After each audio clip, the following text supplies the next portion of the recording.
Hello everybody! Is it just me or does my skin look super oily on camera? I just washed it and applied some like essence and moisturizer, so this is what it looks like, but I don't know why it's looking so oily. That being aside, welcome back to my channel. Today I am getting ready to go out for dinner. I just thought it's been really long since I've done a get ready with me, and I've actually been planning to do a get ready with me in Hawaii. I thought would be really helpful because a lot of the times I really didn't know how to do my makeup so that it wouldn't melt in such a tropical climate. Finally kind of figured it out. Hopefully you guys don't mind the lack in uploads lately because yeah, I got a full-time job or whatever, so uploads might be a little slow than usual. Hope you guys don't mind. I really do want to upload quality stuff, so instead of pushing out a bunch of new content all the time, just really thinking about what I really enjoy putting out. So I thought, why not do a little chit-chatty get ready with me, show you guys how I do makeup that doesn't melt in tropical weather from my trip in Hawaii, which I will post pictures of my makeup looks. Some days I'm a bit more casual, no lashes, and then some days, especially for our botanical garden day, went in with some lashes and some eyeliner as well. So I'm not really sure what kind of look I really want to try to emulate today, but I also wanted to talk about, do you see a difference in my face somewhere? I almost gave it away, but basically I got my brows tattooed. They're like stuck on there permanently for a few years, and you guys know how sparse, if you watch my other get ready with me, my brows were literally 3 hairs, okay? But hopefully it looks good on camera. Let me know what you guys think, okay? Okay, don't mind me trying to put on lip balm because nobody told me my lips were dry. So yeah, oh my gosh, I haven't really sat down and filmed in a while, so I can I feel kind of excited, but also I think I'm rambling. Yeah, we're gonna start off with the base. I love the way my brows look so far. It was a journey. I do highly recommend that if you ever consider getting your brows tattooed, definitely do your research. It's kind of the same with getting, like, if you have permanent tattoo on your body, same way. Like, you have to trust your artist. Don't go to just anyone. I know I have been put off of getting my brows tattooed because I have seen the Asian auntie look with the blue brows. Like, I'm sorry if you have blue brows, but I don't want that look, you know what I'm saying? And it's all like, maybe blue brows are a look for somebody, but I've just been so afraid, and I didn't want it to be super dark and super thick either. I took my time and research, and luckily one of my coworkers actually recommended May, which I love her so much. I've actually posted about her. Definitely recommend. My plan before researching is just looking at Instagram and seeing if you like the artist's work. And my tip is I go to an artist and I ask them to do, or I book a brow lamination or brow tinting first, just to see if I like their work and I like the way we vibe, and then after that I will think about booking like an actual permanent tattoo, because for me, I'm really hesitant, so I don't want to go there head on and just do something that is super permanent when I'm not fully satisfied. Just seeing the way they shape my brows and like how they work with me, and their technique and their thought process really helps. So I did get a lamination and tinting with her first, and then I really enjoyed her work and she's really passionate about it, so I ended up getting it done. These are like ombre tattoos, but her version called velvet brows, which means there's no outline at all at the top and the bottom. It's just pixels all around, so it helps make it look even more natural and like the soft girl aesthetic that I'm going for. So I'm going in with my usual base, which if you guys have already watched me, you know I use the same It Cosmetics CC cream in lights, and then my Kosas concealer. I thought about doing foundation, but in Hawaii I didn't want to do such heavy makeup because I know it wasn't gonna be a good environment, in tropical environment, to have such thick makeup. So I just wanted to keep it natural and light, and most of the time I didn't even have time to go full out because I take my time when I get ready, so I wanted it to be quick. really afraid of going to get it tattooed just because I don't like arched brows. I don't know if you can consider mine slightly arched, but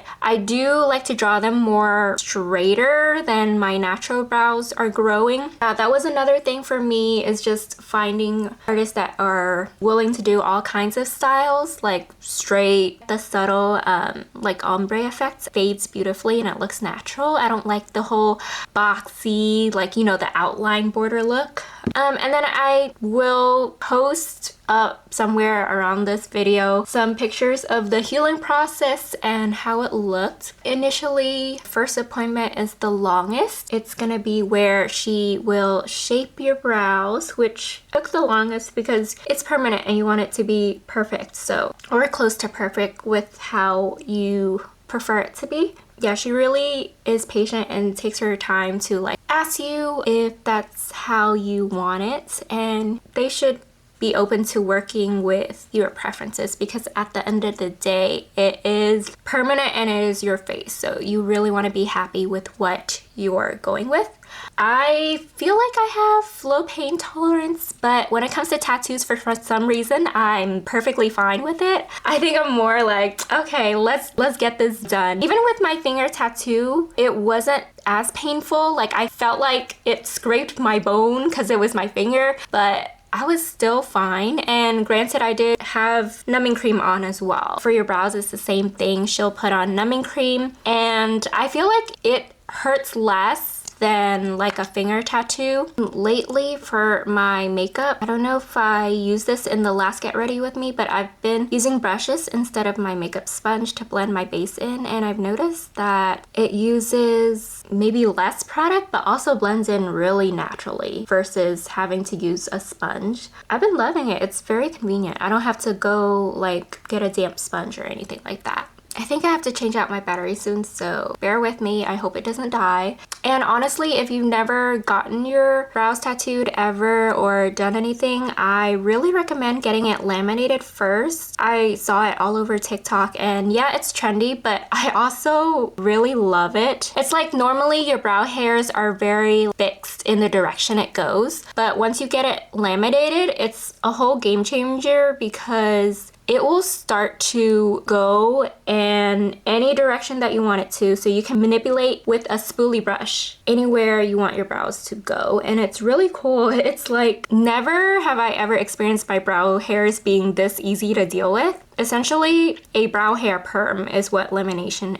is. And I've posted a reel about the whole process and TikTok on it too, but it was really quick and easy. And yeah, I ended up really liking how convenient. You just wake up with your brows and you can just go. Some days I don't even put on anything and I walk out and I look put together because of my brows. The healing process wasn't very long. I think it was about a month or so, if I remember correctly. It didn't peel for me, it didn't flake for me. I know for some people it does, but it started fading really fast, especially the tail end because I don't really have hair there. When it came time for the touch-up, she went over everything, and this is, even after it's healed, you can still see how prominent it is. And so it's supposed to last me 3 to 4 years, I think, if not 2 to 3 years. So yeah, on that island, I did draw on my brows at that time. I just used my usual Anastasia pomade. Pretty much done with my base. This is not how I will set it. I will set it a lot more later. Some days I will just go on with some neutral eyeshadow. My usual, I've done this time and time again with my Get Ready With Me. So just drawing my aegosol and then using brown eyeshadow on my lid and white shadow on my lower lid here. It was so fun to be able to see my boyfriend's side, like POV of the places he's been to and experienced when he was little, growing up on the island, and then now being able to experience it with him again as an adult is pretty cool. And he would just be so nostalgic when we would drive down the road and be like, this is where I used to get food after school at, and things like that. Oh, and by the way, there's the 3CE palette, so I love all the colors. I use every single one. I don't use the reddish ones as frequently, but I feel like I should experiment with new looks. Oh, and then another thing about the tattooed brows, there's like different versions of brows. So obviously if you don't like ombre brows, there's also the feathered look where it's just they draw like strands so it looks like real hair. They also do one where it's like half and half, so strands at the front of your brows and then maybe pixelated ombre in the back. So you can really just research whichever brow tattoo technique you like. There's even more that they're coming up with, so it's pretty cool. I remember how we were so limited with just microblading back then. Now it's a lot more gentle for your skin because microblading actually goes deep into making cuts in your skin. So, and a lot of the people I've heard didn't really enjoy their microblading experience either. So hopefully you guys have been doing well in your life so far. I really do want to do more get ready with me's and maybe even talk about some books that I'm reading at the moment. I guess I will talk a little bit about it because right now I am starting a new series. I really want to do a whole get ready with me entirely about books though, just because I love romance and fantasy, and I don't really read fast. I don't get through, like, I know some people have bucket lists of, I don't know, like 80 books in a year or whatever. I've seen the bookstagrams. But for me, I like to take it slow, so I do get through a few a year, but I've read some of the pretty popular ones so far and I enjoy them, so I would love to share my thoughts about them too. I will definitely do that in the next Get Ready With Me, but for right now, I just started Twisted Love, which I am really early in on the first book. So it's when her brother, I don't want to spoil it, but her brother basically leaves for school, or college, I think. Her brother leaves, and obviously if you read it, you know. I think it's sweet. It's like grumpy sunshine romance trope is what I've read the description for it as, and I'm excited because I don't think I've read anything that had that romance trope before. I didn't even know it existed. I guess there is a trope for every scenario, so it's pretty cool. I can't wait to get through it and see, because I know there's a multiple series book and a lot of people talked about it, so I'm really excited. And then also it's an Asian author, so excited to support that as well. I don't know if I'm gonna go with eyeliner today, but I am gonna go with lashes. I think I want to do a soft girly look. Gonna go in with my trusty curler. If you guys have any book recommendations, I would love to hear them. I feel like I really want to talk about books right now just because I mentioned it. This is the Etude Dr. Mascara Fixer, which I use all the time as my primer. And then my Hairline Makeup Mascara, which is really nice and voluminous for my lashes and is also waterproof. Probably the biggest series I've read would have to be A Court of Thorns and Roses. Not most recently, but second to most recent series, and I really love that. So if you have not read it, definitely recommend. If you're into that fantasy romance trope, I really love fairy romance because I started off reading The Fairy Path by Freewen Jones. That was in my Scholastic school book fair. I read it and I loved it, and I love the art covers so much too. So I kind of just fell in love with that fantasy world building, even though that was kind of like a teen romance. That's also why I really loved A Court of Thorns and Roses so much, is because of that experience. Yeah, I highly recommend. I would have to say my favorite book in the series was the second book for sure, because if you know, you know. Because honestly, after I read the first book, I thought, you know, this is a nice and happy ending, but little did I know, by the time the second book came around, girl, we were misled. We were catfished. Definitely continue reading it, even though the first book really ends like it feels as if there's no series behind it. But I wonder if that was planned, like if she planned to write more, or if that was her one book and then she decided to write more, because I feel like it could have ended in more of a hook, you know, if we were supposed to continue reading. And then I forgot it. Okay, these lashes, well, here's the brand, but These lashes I got off of Amazon. They're called manga lashes, and I think I have them in my link. Yeah, I think I have my Amazon favorites in there. These I always get compliments on every time I wear them, and they are just nice and wispy because I love the wispy sparse look, and so these look very, very natural. It looks like this. Sometimes it droops down throughout the day, but this is my go-to pair. I feel like I should definitely start switching it up sometime soon because it's kind of my only pair of lashes that I go with. Like this style, like I've been wearing it for years, and the only time I ever switch it up is with the press-on lashes, the one with no glue, because I get tired of having to deal with lash glue and removing it. When I'm wearing glue, I always go with these. Also, speaking of tropes, I quickly realized after reading a few enemies to lovers tropes that I don't think I'm an enemies to lovers girly, you know? There's something about it. I get like the appeal. At the same time, I don't. Does that make sense? Because I don't know, something about the enemies part makes me really annoyed. The things that they do to each other make me hate them to the point where I'm like, I don't see a potential, you know what I'm saying? If it annoys me, I'm like, I'm already annoyed and I don't know if this is gonna go anywhere. But I mean, if it works for them, because usually I think one of them kind of caves in. So far I've read The Hating Game, and then I've also watched that movie, which was not bad in my opinion, but I'm not sure how the general consensus is with the movie adaptation. Read Spanish Love Deception. Now I do admit Spanish Love Deception was probably my favorite out of the enemies to lovers trope. It gets really spicy. Definitely read through really fast. I think the Office enemies to lovers trope has been so common. I know there's another fantasy series that's really big too. It's also on my list. I can't really think of it. Something with Ash. Just look at the difference with my lower lash. Can you see it?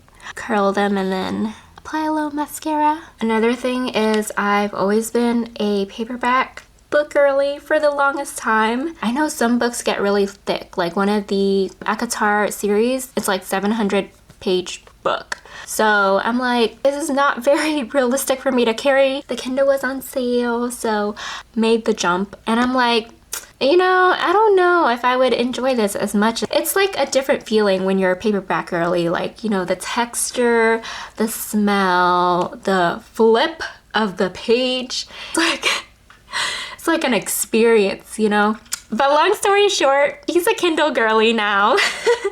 I have converted. So yeah, I do see the appeal now, and now I really can't be without my Kindle because it's so convenient. I know it takes a lot of convincing if you were like me, where you're like, I still don't see the appeal. I think it's one of those, if you have to try it before you can be convinced. I even got to the point where I was decorating the back of my Kindle. I got the one that was green, which was so pretty. And then I think now it just came out with color, which now I'm like, after I just got black and white one. Okay, I am back with a new battery because she was yelling at me to change out my battery. So I got this case on Amazon, but I decorated the back with some stickers. And then I got gifted this little, oh my gosh, my hands are sweaty. Sweaty hand girls, rise up. Bone charm, super cute, little ice cream girly. Guys, sorry. Okay, but back to getting ready because I know you're like, girl, you have yapped. I'm going in with this is the Etude Contour Palette, which I love, and I saw a girly use it on Singles Inferno. If you know, you know. The Korean dating show that I am obsessed with on Netflix. This must be a good palette, which it is. I love it. It's nice and natural. And then I contour a bit of my nose. I was also gifted the Saint Laurent one, which low-key I think I picked the wrong shade accidentally. You know, we're just gonna still use it because it's cute and it's Saint Laurent. but I think it's a little too light. But I have heard good reviews. I picked out the color, so it was on me. Actually, my mom just handed me down this, okay, I just dropped the brush. I thought the color was super cute. It's called Rose Petal. I thought it was really cool. It's kind of like corally pink, shimmery also. So I am trying it for the first time. Oh, it is pigmented. Let's see, is this too much? Wait, it's so pretty. Oh yeah, and I need to remember, I'm gonna try this technique where it's under the eye. Oh wait, I forgot this was like what I did my makeup in Hawaii, huh? I kind of used a similar blush color. I actually used a lot of Nature Republic, which I picked up in Hawaii as well. This one is a corally pink color, so kind of similar to this. I actually will stack it. Wait, it's actually the same shade. Should I do a reel to compare the two? My top trick for tropical climate makeup is the Laura Mercier setting powder. And then I just set it. I did like so much of the setting powder. I think 2 rounds of the setting powder, especially in my T-zone area. I set it like that. Then my highlight, which is the next step. Anastasia, I don't know if I showed this earlier. Then the final step, Charlotte Tilbury setting spray. Immaculate, completely amazing, incredible, best invention ever. I go in with this. And then I think on the eyeliner I sprayed like twice too, just to make sure it was really on there. But it will stay on there all night, as you can see from my vlogs. I think sometimes I will look a little glowy at night, but I assure you my makeup was still intact. As far as lip products go, I am pretty natural with my lips lately. The lip balm I applied earlier from Clio. I love it because look at the shade. It's kind of like that viral bunny tongue color. And then I go in with my lip glow, of course. Usually it for my makeup look. And then I will show you my waver. This is the only hair tool that I packed for my entire trip, and I used it almost every day of the trip. If you saw my looks, it was always beach waves. I think this is the regular size. I know they have a bigger barrel from Babe Waves. Literally all I do is just grab my hair. I don't even part it normally like how you curl hair. I just kind of go in with it, and then I just clamp, hold it for about, I would say 20 seconds, or I just tap until it's warm. Move on down to the next section, move on down, move on down. And then I just keep going. I will show you guys in a moment. And here is the finished look. I did get a haircut after I got back from the trip, but I hope you guys really enjoyed this look, and don't forget to like and subscribe.